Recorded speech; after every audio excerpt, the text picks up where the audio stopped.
I've got a treat for you today, 100 Amazon selling tips. My name is Stephen Pope. I'm the founder of My Amazon Guy, and I just released this guide over on LinkedIn. We'll put a link to this in the comments. Over 100 tips on how to help improve sales on Amazon. So let's dive into this. We'll make this full screen and go it slide by slide. I'll add some commentary, and you guys are welcome to ask questions in the comments as well. I'll come back and answer those. So here's kind of some table of contents so you guys know what to expect. Anything from SEO, PPC, CTR, A+ content, all the way down to brand store and more. So let's start in our SEO. So your title, ranking power, right? So you need to use high volume, relevant keywords in the first 5 words. There is a lot of debate about whether you have to front load your keywords in the title. Survey says based on running 400 brands at MAG, you still need to do it. And the primary logical reason behind that is titles get truncated in search results. So you want the most powerful keyword in that first 5 words. No question about it. Luckily, they're starting to push brand name to its own field in search, which is kind of a huge deal because a lot of you have more than one word in your brand name, and then that pushes the keywords down. So you can see here, Age of Sage natural soap set for women. If we discount the brand name there, natural soap set for women is kind of the key target area. All right, so next we got make sure you're not wasting the space here. Right? So you have to have that most powerful keyword that's got high impressions like neck pain relief. That's something that everybody's going to be searching when they're looking for something. They're going to find a chirp wheel. One of our clients has been working with them for 6 years, took them from 0 to like 1 million units sold on Amazon so far. And people who have neck pain will buy that product. So it's not only a good keyword, but it's also a powerful converting phrase. Right. You'll also want to put that in the image keyword section or the packaging as well. So bullet points, you've got 5 to 10 per category. We usually just recommend filling out 5. 10's overkill. Like some of them in like clothing, for example, have more than that.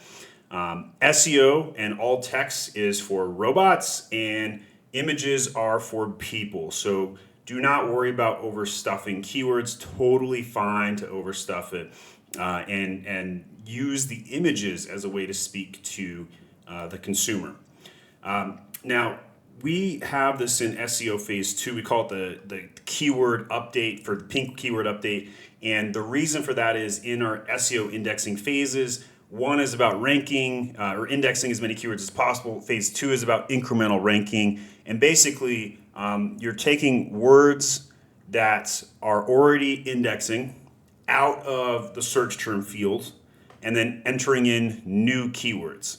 So, for example, if you put in that neck pain relief keyword into the search term field and then you're indexing for it, that is showing up in the top 300 search results, you can safely take that out of the search term field after you index for it at all.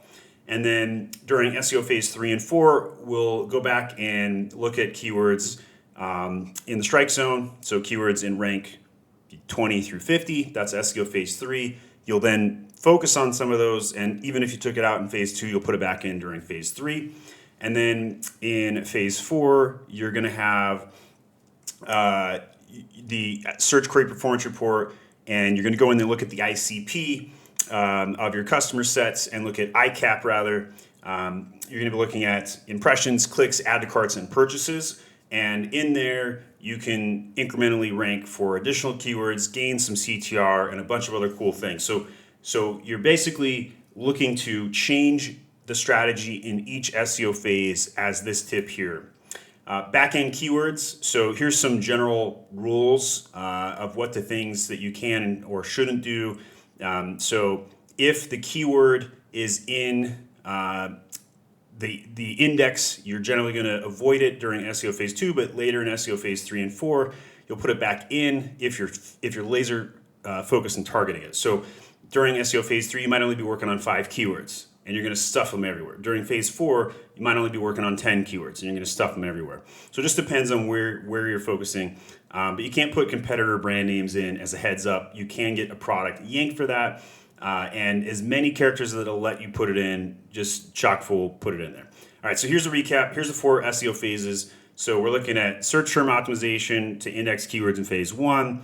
Very basic thing. This is what most people would just set and forget. And then that's what people think of when they think of SEO. It's just, oh, I fill out my search terms and I write some copy and I'm done. And that's like phase one. And it kind of is. And it's good. It's better than nothing. But the other three phases, copy and keyword update, that's incremental indexing. Phase 3, strike zone keywords, rank 20 through 50. And SEO phase 4, search core performance report or ICAP. And you're going to get some major gains by segmenting your SEO strategy like this, because each phase specializes on independent metrics that are very helpful. So indexing anything, this says top 500, but I think it's actually top 300. Ranking and trying to get your keywords up. We're obviously trying to position for top rank 1 through 20. And if your competitors are indexing for twice as many keywords as you, that's a problem, right? You gotta go in there and solve that. So the Q&A section, this is a little undertapped, probably in the gray hat section of things.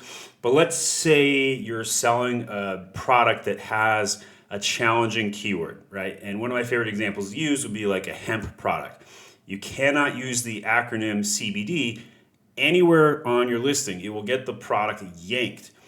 But if you wanted to have somebody write a customer review that said, great alternative to CBD, then you could get away with that pretty easily and it will still help rank or index the product very easily there. So something to keep in mind. All right, we're going to jump over to PPC next. So that was kind of a highlight of SEO. And by the way, if you want more SEO tips, myamazonguy.com/SEO. In here, we're going to PPC though, not one size fits all. So a lot of times when you're listening to PPC experts talk or answer questions, they often will start out their answer with, well, it depends. This is why everybody has a different budget, everybody has a different product, everybody has a different phase of that product, or maybe somebody's launching and they're going to go for a high ACoS, maybe somebody else is going for margin and they're in the sunset. So just caveat there when we talk about this, but I do tend to give a lot of generalities that will apply to 80% of you listening. So if you're in that 20%, please note, I know you exist, but sometimes I give generic advice because it's just helpful to the masses. So new seller reality checklist here. Most first-time sellers have like a 10K all-in budget and they forget to include some money for PPC. And we typically recommend anywhere from $3,000 to $6,000 just for PPC. And the COGS will often eat $3,000 to $5,000, which doesn't leave very much for logistics or anything else, or even hiring a designer. So it's very, more costs show up than people realize when launching a product. So minimum budget 10K in 2025 is my recommendation. And ideally 15K would be kind of the safe entry point for that. So if you don't have a reserve budget for ads, you're not launching, you're hoping that you're going to somehow get sales from somewhere, and it generally doesn't work out very well. So here's some general tips on launching PPC the smart way. This is something that nobody else in the market says. Very unique tip right here. I recommend 80% of your budget on auto and broad match. And generally speaking, you will keep about 80% in auto and broad match long term, not just for a launch. Here is why.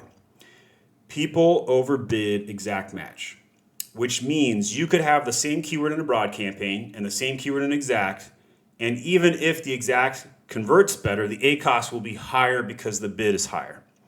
So if you have that keyword in the broad match and then you negate over time, generally 4 weeks minimum, but over time you can get the broad match to outperform exact long term. And a lot of people still talk about having auto as a discovery campaign. I really think it's a long-term campaign. So you don't need to negate any good keywords ever, right? So back in 2020 and before, you would listen to PPC gurus talk about how you would use auto as a discovery campaign, and then you would negate these keywords and add them to exact. And that is awful advice in 2025.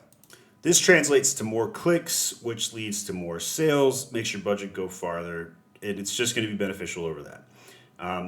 There is still a place for exact match, but typically on less keywords. So you might only have 5 major keywords in an exact match campaign, and you typically will have a higher ACoS, and it will help you for SEO purposes. Ultimately put, exact match is going to eat your budgets. This is, again, this is a strategy that people talk about between 2015 and 2020 to negate a keyword that did well in auto and put it in exact. Don't do that. Just leave it alone in auto. And you can also add it to exact, but don't negate a good keyword ever. I can't emphasize this enough. So stop wasting converting keywords. You should, however, negate bad keywords and leave words that convert in auto and broad, but negate irrelevant ones. So if you're selling a steel tumbler, you might want to negate the word plastic and use exact after validation, but don't negate out of auto and broad. Don't nuke what's working. So if you have a winning campaign, it will outperform a duplicate newer version of it. So keep that in mind. If you were to, for example, sell your brand and somebody else launches it on a new account, it will perform worse on the new account for months because all that campaign history exists. So oftentimes we'll come into an account and somebody will have paused some working campaigns and we'll actually go back and turn them back on because it's faster to fix an older campaign that had performed at one place than to come in and restart it from scratch because all that history exists in there.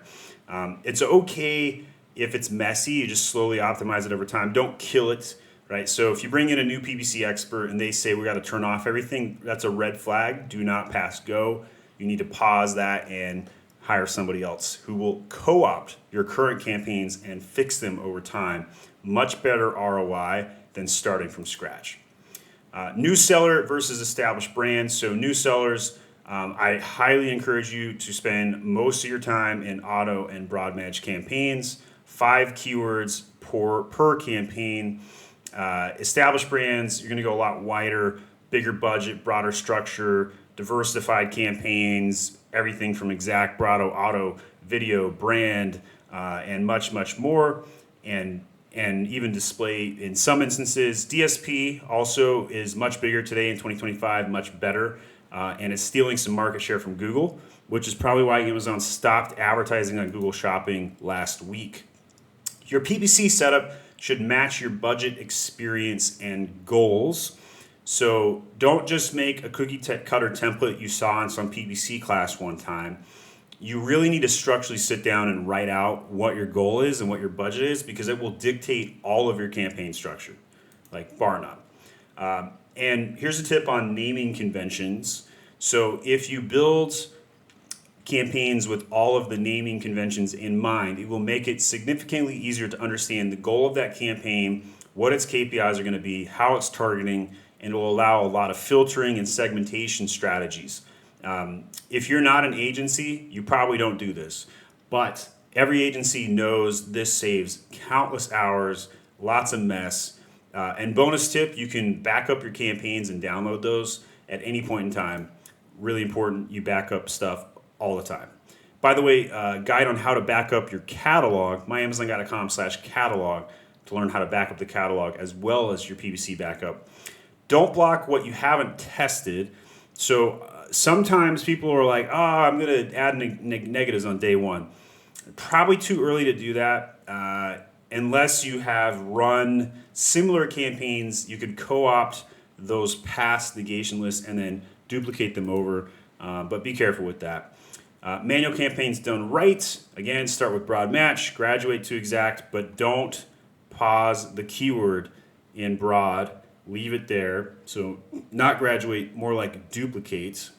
And sometimes Amazon suggested bids are a little high, so we generally recommend somewhere around 25% below that. Product targeting. So if you're targeting other products with your ads, you often want to hit the higher priced ones if applicable. And going after similar and complementary products at a category level often works. But you still want to keep your category targets low per campaign and don't go over inundating them because you will lose performance. So it's better to go for a few select ones versus the spray and pray. This is true with keywords as well. High converting Amazon PPC formats. sponsored brands with a video is really, really strong in 2025. We're living in the TikTok nation. A lot of your competitors are still not producing video ads. That's why it's doing really well. Sponsored products, this should be 80% of your budget. Almost always, even the bigger brands should be 80% plus in sponsored products, unless you're doing a heavy amount of DSP. And display should make up like 3% of your budget. The rest in sponsored brands would be fine with some video. Sponsor brand video is a secret weapon, so you can do quite a bit with this. It's like your Billy Mays opportunity. You can come in and show and tell the product. You can do a lot of clever things in the search results to get people to scroll, stop, and click on your product. Really, really important. It also builds trust. It's going to help with the rank. It's going to drive sales. And a static image just doesn't do it for certain products. Like certain products, you have a static image, I have no idea what I'm looking at. But a video, you can demo it. You can showcase it. So it can be super helpful to do that. Sponsored display. This is very high top of funnel. So the only exception to that is like the remarketing elements where you can show them the product again. A little bit lower in the funnel on that. But everything else on the display side is pretty top of the funnel. And so generally speaking, it's not cost effective for $1 million brands or smaller. You need to be significantly bigger to make display work for you. Ad budget, here's what actually works. I actually think this is a little weighted too low on sponsored products. I would be more like 80% on sponsored products, 17% sponsored brands, and 3% sponsored display.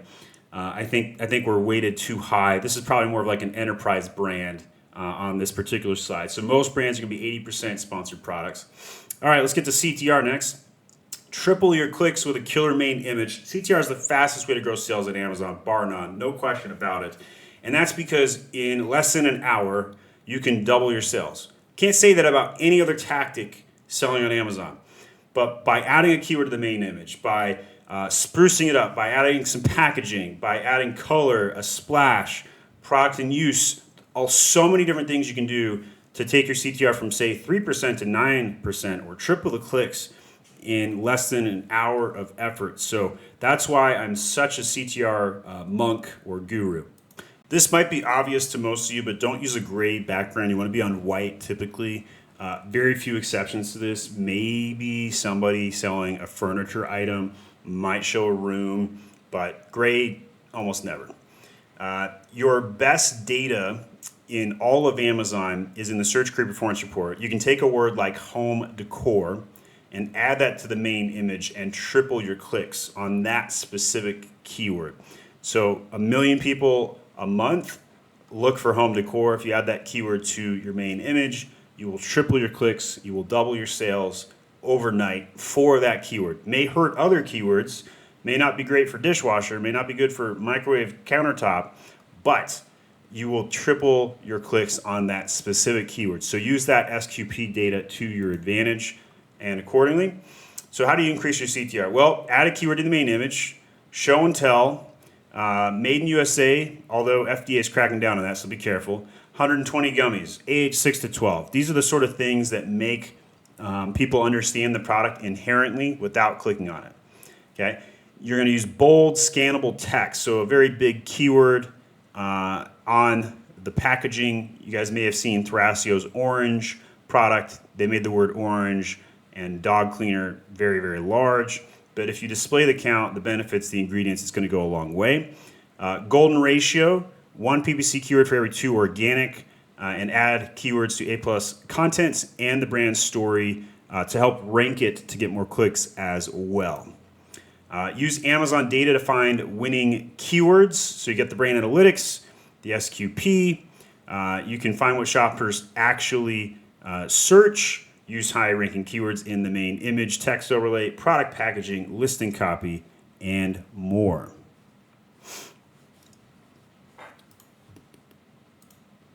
Label quantity clearly. So if you're selling 8 plates, but you don't say the number 8 plates in that main image, people aren't going to know how many plates there are. Don't leave them guessing. If yours has 8 and the other guy has 6 and you're the same price, which one are you going to click on? All the things equal, you're going to click on the one that says 8. So here's an example of Manuka oil on the main image. We show the front of it and the back of it. We're showing the ingredients right behind it. We're showing the packaging. These are the things that can showcase the product a lot better. When you do it before and after like that, you'll see a massive difference in clicks. Vertical images are a little bit bigger on mobile. So 1600 by 2000 is currently the best practice because of that. A+ content is next on our tips list. So A+ content that converts, designed to hook, going to boost engagements. You're going to write 500 words of crawlable text. That's to rank it, not to convert. And don't forget that alt text behind each photo goes a long way. All right, so 100 characters of alt text behind each photo, and that will allow you to tell the robot that you are relevant for those keywords. You can use a tool, any SEO tool, to basically chop up 100 characters at a time. Let's say you got 40 photos in your A+ content, including your product grid and brand story and all those other things. You can do a lot of keyword juice in that mix. Avatar specific product targeting. So, I have an interesting, phenomenon that I constantly see that we'll talk to somebody that's selling a product and they want to sell it to two audiences, right? And that's just not a good idea. So if you're selling a product that can be consumed by both dogs and cats, you want two listings, not one listing, two listings. And use that customer avatar in all of your design elements and only that customer avatar. Why? Because you don't want to feed a cat treat to a dog. No dog owner wants to feed their dog a cat treat, and vice versa. A lot of cat owners don't like dogs. A lot of dog owners don't like cats. So be very specific. Do not push away your customers by showcasing things that aren't important to them. Crawlable text. So text inside of images is not crawlable. Text that's outside of images that you see in the red boxes right here is crawlable. This is crawlable for SEO juice. Now, maybe by 2026, we'll see robots start crawling A+ content text inside of images, but in 2025, they do not. The main image at the very top there, make sure you spend a lot of time optimizing that. So pet photos instead of shadows or logos, highly recommend that. 4 years ago, 6 years ago, we see a lot of like logo stuff at the top of A+ content. It's no longer best practice. Pet teeth and gum spray on images and packaging. If you got like a pet product that kind of showcases what it is, just like the CTR hack, use the same sort of principles down in A+ content for best engagement. All right, let's go to some launching tips. So 5 steps to launch. You got your business info, seller identity, billing setup, store and product details, identity verification. Some of you might wonder why I might need to know about this. I already have an account. Well, guess what? You're going to look at opening a second account at some point. A lot of people do. Sometimes you want to do it because you're worried about your first account getting suspended. Other times you bought another account or you started another business, but you have different business partners, all kinds of reasons for that. So something to keep in mind. Your market basket on which products you want to launch. Anybody ever always has to be good at sourcing and launching products to do well on Amazon. Spend significant amounts of time here. This is not an area you should outsource. You should outsource marketing. I'm biased. I'm going to say that as a marketing guy. But I've never seen somebody happy with outsourcing their sourcing, right? It's not going to go well. Inventory planning, highly recommend. You start with a couple hundred units on your MOQ. If you're first starting out, a lot of big orders, 500,000 MOQ is necessary to get the order to go to you, but it's better to pay up front to just test the water, see if you can sell 100 units before you go gangbusters on this, and stock out of it, test the market, save your cash. Low price will rank it faster, slowly raise the price over time. Dynamic pricing, also very important. So if you're not changing your price every 90 days, you're missing out on sales. When you adjust the price, you get additional traffic. I've seen it time and time again, so be very careful on some of that. Drop prices briefly to spike sales, and then after that, when it goes back to full price, you'll still see those sales pour in. It's really interesting. We see this time and time again. You need sales to get sales on Amazon just all the time. Next, we're going to go to brand registry. So if you haven't got a trademark, get a trademark. If you don't have brand registry with your trademark, jump on this as soon as possible. This will protect you from hijacking, will protect you for listing control issues, all kinds of things. All you got to do is go to brand registry at Seller Central, file a case, show your trademark number, and you'll have instant access to control so much more, including A+ content, which allows you to unlock a bunch of additional benefits. Conversion rate's going to go up 10%. It's going to sell more products. It's going to be very good. But a lot of times I'll get questions on how to pick the trademark, how to pick the right brand name, and you can't be descriptive. So you can't use something like Big Art Picks. This was the first trademark I filed for a descriptive brand name, and it got rejected. I didn't know any better back then, but I do now. And you can't define the item with a trademark term. Just won't work. So made up words, creative spellings, those sort of things are going to go be a lot more effective. Some tips to get your trademark to go through. A specimen is really critical, showing the product packaging with a permanently affixed brand name on that packaging, so that when you submit it to Amazon, they'll accept it. Number one reason we see trademarks get rejected in brand registry is when the specimen is not permanently affixed with the logo. So I see that problem come up quite a bit. A website can be very beneficial as well. Trademarks do take up to 6 months, but you can still file a pending trademark with brand registry. You just can't file takedowns until that is on the principal registry. All right, so real search terms, clicks, buyer data.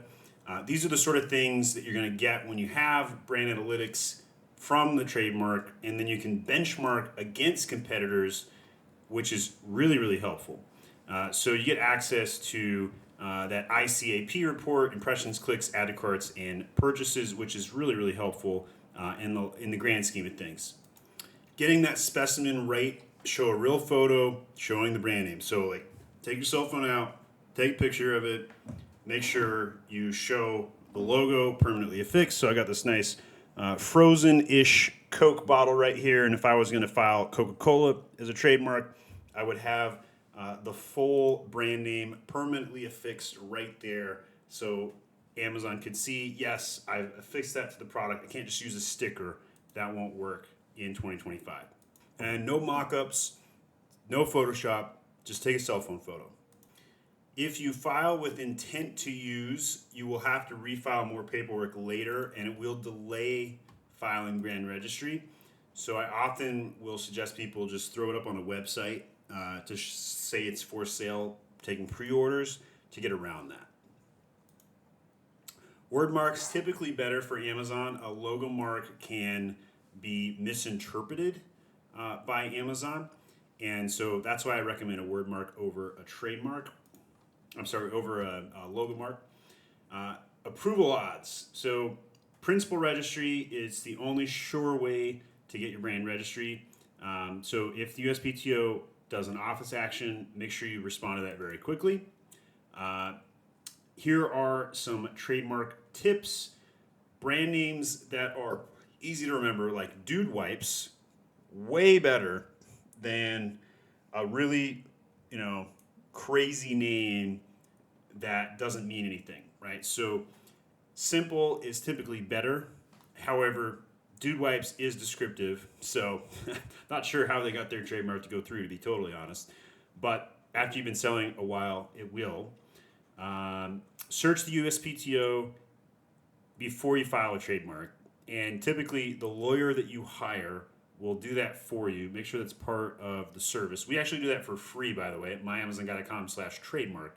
So if you guys want to just find out if it's viable, we'll do a little bit of legwork for you for free. Then you can choose to move forward and file a trademark with us. Costs less than $1,000 to do that. And then another thing to keep in mind, take a brand name like GoPro. They could sell anything under their GoPro brand name. If they had just said Go Camera, they might have been a little bit more limited. So think about brand names as not limitations. Try and go deep on that if you can. Now, If you don't use your trademark, you are going to lose it. So you can't just file it and then not use it. People can contest that, come back and say that it's not in use anymore, and they can file their own trademark. Let's do some merchandising tips next. So listing health checklists, you want to check for yanked listings or suppressions all the time. These are not always going to show up in an alert tool. You can't just rely upon alert tools. Alert tools are critical in 2025, but you still need to do some manual checks on top of that. So if you got a VA, it's a great daily check for them. If you got an agency, they should be doing that on your behalf. One thing that frequently happens is the category will just disappear. And when that happens, you are delisted. People don't know about that. Hidden suppressions, crazy stuff. Have a ton of videos on that. I've got like 100 videos on this topic on YouTube, and it's interesting to see it's still hurting people. Stranded inventory, obviously if it's stranded, it's not for sale. You got to fix it, get it unstuck as quickly as possible. When you fix delayed, Amazon pays faster too. So if the disbursements are delayed or missing, it could be because you have a bank issue, a tax issue, VAT changes if you're in Europe or other countries. So make sure you always resolve account health or deactivation warnings, or they will hold your money. And by the way, if you're going to change the bank account number, don't do it right before a deposit. Wait until after the deposit goes through, because if you do it right before deposit, they will lock the account down. I've seen that hundreds of times. Dominate the niche with smart seller research. So top category sellers often will give you a big breadth of keyword data. You can benchmark the monthly sales if you're doing a lookalike product or a white label kind of esque idea. And then you can try and capture 0 to 5% of that market share max typically in the first 90 days. So when you run the numbers, and if you can't live with 5% of the market share, probably not a viable product. Increase your sales with smarter packaging. So if you're trying to sell the same product to two customer sets, a minimal packaging change or a product page listing change, you can sell the same product to multiple people. Cat product, same treat to sell to cat owners, same treat to sell to dog owners, for example. Artisan for handmade, corporate for premium. Could be the same item, just packaged two different ways. I've did that with my soaps. Duplicate listings for the same product here, and you can have the same product twice by tailoring the listing to different listing visuals to showcase that. All right, let's go to listing optimization tips. Increase perceived value with smart bundling. So if you are showcasing value by increasing the amount of products you have available, this could be combining multiple brands. This could be combining 2 or 3 of your own SKUs. Sometimes it will make or break getting some additional sales at a price point, because you can pass on some of that margin to the consumer. Don't break parentage unless you really, really need to. Parentage ranks on Google. So if you delete the parent, you are going to destroy some of your Google ranking. So don't just do parentage willy-nilly. Be very strategic about parentage. If you have 2 sellers that are doing really well, sometimes I'll split the parentage in half, because the amount of indexing that you gain by separating off one good seller but leaving one good seller on the listing is substantial. So there's a lot of parentage theory. I've got a lot of deep parentage conversations on dozens of videos. myamazonguy.com/parentage for a bunch of tips on parentage. Pricing power comes from perceived value. So if the consumers are leaving negative reviews on a listing of a product of a competitor because they don't think it's worth the price, that is an opportunity, right? Jeff Bezos says all the time, your margin is my opportunity. At the same time, if you win on price today, you're going to lose on price tomorrow. The Chinese are going to come in and undercut you as well. So just something to keep in mind. You have to justify your price, but it's also an opportunity for you to launch products if somebody else can't justify their price. Low stock isn't scarcity, it's neglect. Number 1 rule on Amazon: do not go out of stock. And rule number 2 is like the first commandment. No, seriously, don't go out of stock. It's a really big problem. You're going to pay lots of penalties. There's even a low stock fee nowadays, which is crazy. and you're also going to have ranking problems and all kinds of challenges. Main image, it's really important for SEO. So I know this is kind of a crossover to our CTR tip, but you're going to gain a lot. That's why we're putting this in twice here. You're going to gain a lot of value by putting a keyword in that main image, and you're going to have opportunities to rank your product so much faster. Also, make the keyword really big, like 20-25% of the space.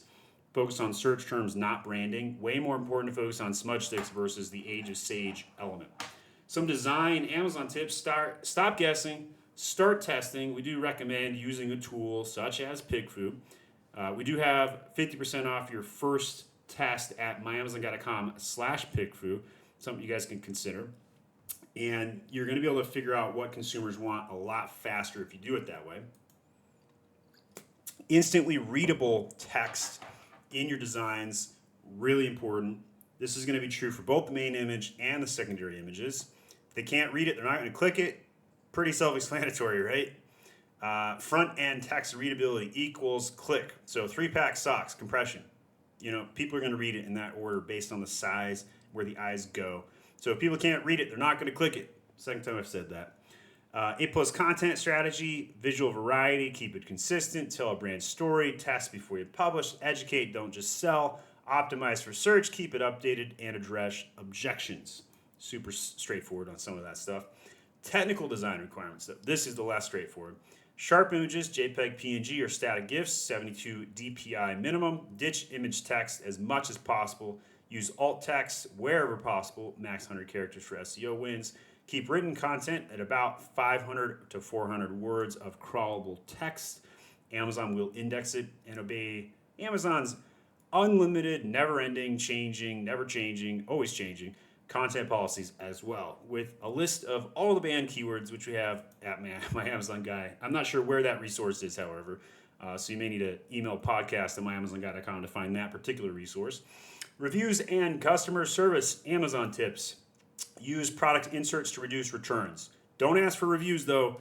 That's bad. But if you have an insert in there that shows how to get a hold of customer service, that can go a long way.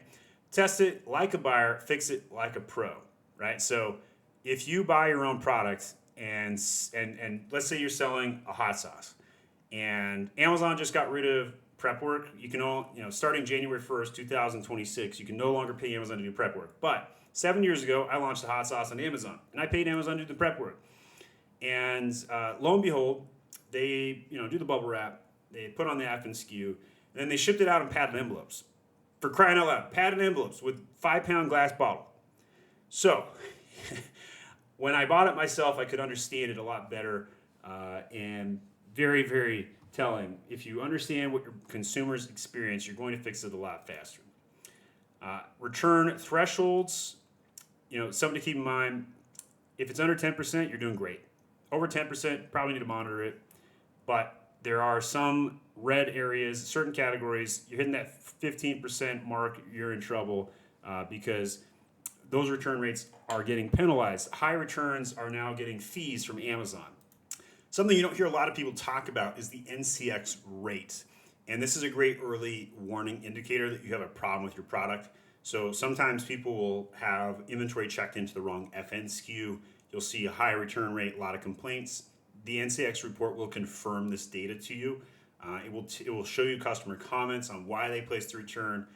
You'll see a lot of trends very, very quickly. So I definitely recommend checking out the NCX report. Negative reviews, very difficult to fight. About 3% can be removed. I do recommend filing tickets to get them removed, but it's very, very difficult. Sometimes if the review count average, let's say you got more than 20 reviews and your review count average is 3.5, I would sometimes consider relaunching that product. It is really hard to get a product going after it's below 3.5 stars. Automate getting reviews like a pro. However, this doesn't really work that much in 2025, so don't do this and expect lots from it. But let's say your current review rate is 1 out of 100. It will take it to 1.3%. So you'll get an extra 30% of reviews, but it's still a very low number. Best way to get reviews in 2025, just simply get more orders. Fun fact, you can legally ask for reviews using Amazon's request review button in Seller Central, but I would say about 80% of buyers have opted out of this. So it's not really worth your time anymore. But one thing I recommend you never do is never talk about reviews in inserts. Do not bribe, do not give freebies, do not say, leave me a review for a freebie, or you will get banned. You will get suspended, and they will take away your entire account. Not just your reviews, but your whole account will get nuked. I've seen it a lot of times. Now, the Chinese will come in and co-opt products, hijack products, to combine parentage reviews or change the listing to get free reviews. And if you see reviews about a spatula and they're selling a technology product, that's a pretty good indication they're fake reviews. They also farm reviews all the time, or they'll write malicious reviews about their competitors.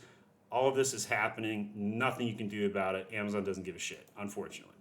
Logistics, Amazon tips. So why Amazon leads in logistics over other platforms is because Amazon is a logistics company. It's not a technology company. It's a logistics company. Now, they don't make money on logistics, ironically. They do make money on technology. Super weird. I know how this works. But AWS was how they made most of their money until last year. And then in 2024, they now make more money on PPC. So now they're a marketing company, now they're a cloud company, and they're still a logistics company. But at the end of the day, not very many companies can get something everywhere in the world. Well, not everywhere, everywhere in the United States in under 2 days, right? So it's very difficult to do logistics like that. They're crushing it. Stockouts are really, really important. I cannot emphasize this enough. You need to keep stockouts from happening. There are geo stockouts as well. You need to start checking your inventory at a geolocation. So if you don't have inventory in California and your inventory is over in Florida, you're going to have a problem. Amazon's not going to show you higher in the search results in California because your competitor has something in California you don't. So something to keep in mind. You got to go check that. Take control of your restock planning. Make sure that you are keeping a 60-day supply at Amazon, give or take, and do mini shipments on a frequent basis to prevent you from falling from a lost shipment issue or check-in slowdowns or one warehouse catches on fire. That happened in 2023 in Texas.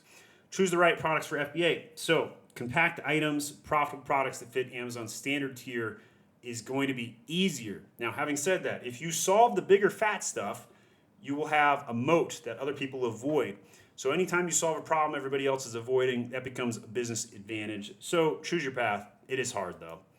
Compare margins before switching from FBM to FBA. So there are certain cases where FBM will outperform FBA. You can run the calculator to see those margins, see what those shipping times look like. Very, very few times though. Usually FBA wins 98% of the time, plus you get Prime and triples the sales if you have Prime shipping. Now, there are many things that you don't want to have FBA Prime though, like say gold coins. Amazon offers net margins of around 15%, just at a fraction of the startup cost compared to other things like opening up a restaurant or retail store. So if you are listening to this and thinking to yourself, man, Amazon's really hard, you're right. However, still easier than pretty much any other sector and much cheaper. So swallow that pill and keep going, keep chugging along. Be patient, but it's still better than alternatives.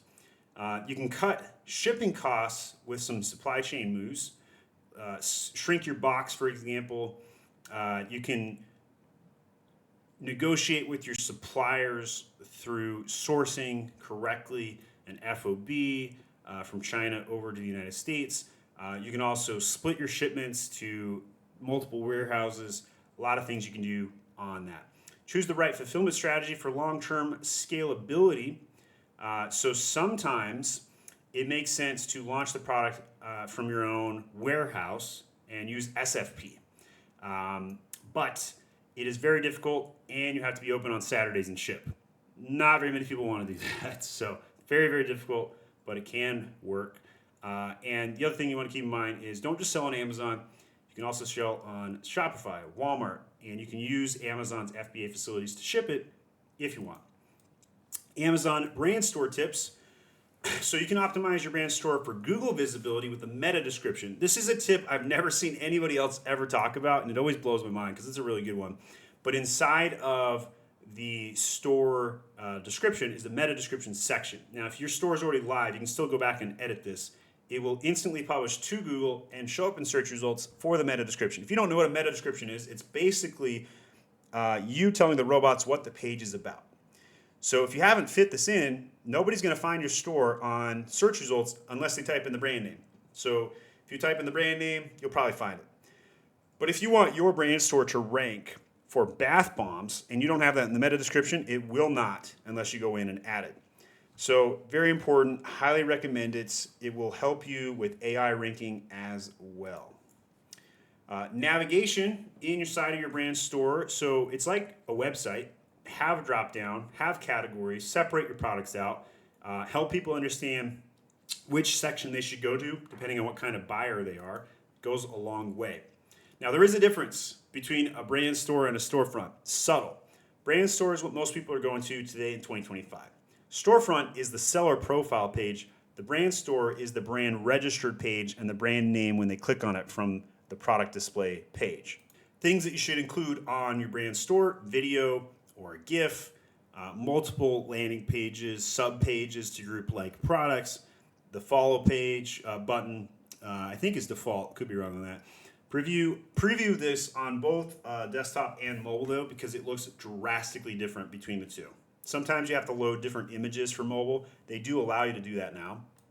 One of the analytics things that most people ignore is the store analytics page, which does give you some demographic information, view counts, dollar figures coming out of your brand store, and it's kind of a defensive play. If you don't have a brand store, somebody clicks on your brand name and it's going to go to a search page with your competitors' ads. That's like the number one reason you need a brand store is for defense.